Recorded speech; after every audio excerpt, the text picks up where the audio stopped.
Welcome back to day number 252. My name is Mary, and today's story is called Peter on the Water. Simon Peter leaped overboard and walked toward Jesus on the water. But when he saw how terrible the storm was, he began to be afraid and forgetting to trust in the word of Jesus, he began to sink. He cried out, "Lord, save me." Jesus reached out his hand, caught hold of him, and lifted him up, saying, "O man of little faith, why did you doubt my word?" When Jesus came on board the boat with Peter, the wind ceased and the sea calmed. The disciples wondered when they saw the power of Jesus. They fell down before him and said, "You really are the Son of God." When they came to the shore and daybreak came, they saw they were in the land of Gennesaret, a plain a little to the south of Capernaum. They went ashore, and as soon as the people saw Jesus and knew who he was, they brought their sick to him and begged that they might touch the border of his garment. All who touched him were made well. Soon after this, Jesus returned to Capernaum and went into the synagogue, which was full of people, some of whom he had fed a few days before.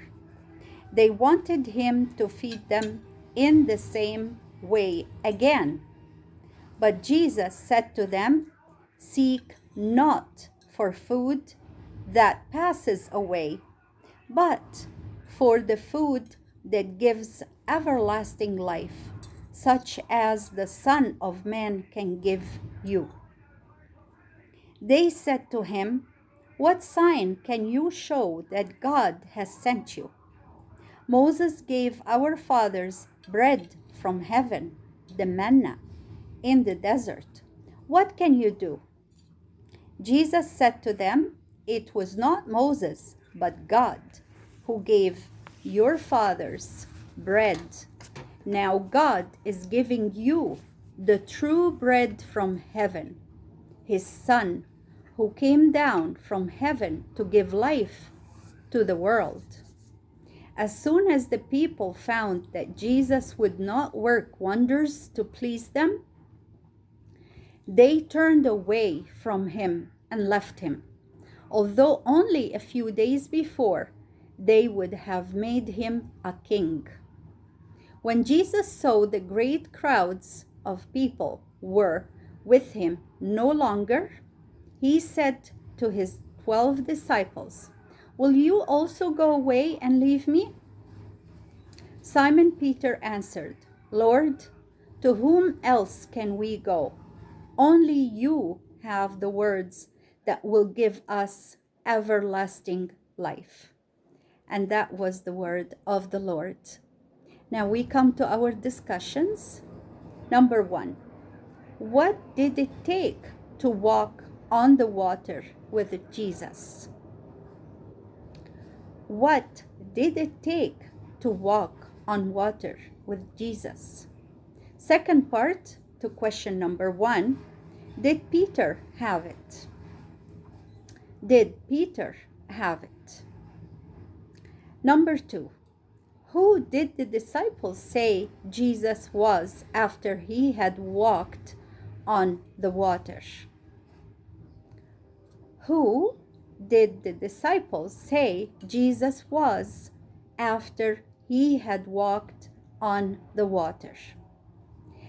Third question and last, and it has a few parts to it. What kind of food did the people want Jesus to give them?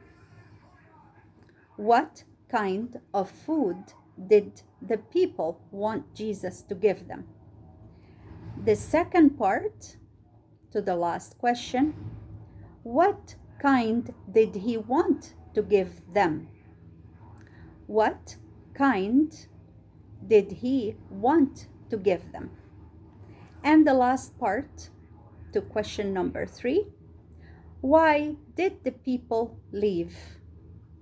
Why did the people leave? And now we have come to the last part of our story and day number 252. So that's what we really want, is the everlasting life and the bread that will give us lots of blessing and great spiritual nourishment to our body. And that's what we need to always seek and ask for. And God will give it to us. So may you call Jesus into your heart and ask him for the everlasting food that will nourish you until the end of your days. Many blessings to everyone. Talk to you soon. Bye-bye.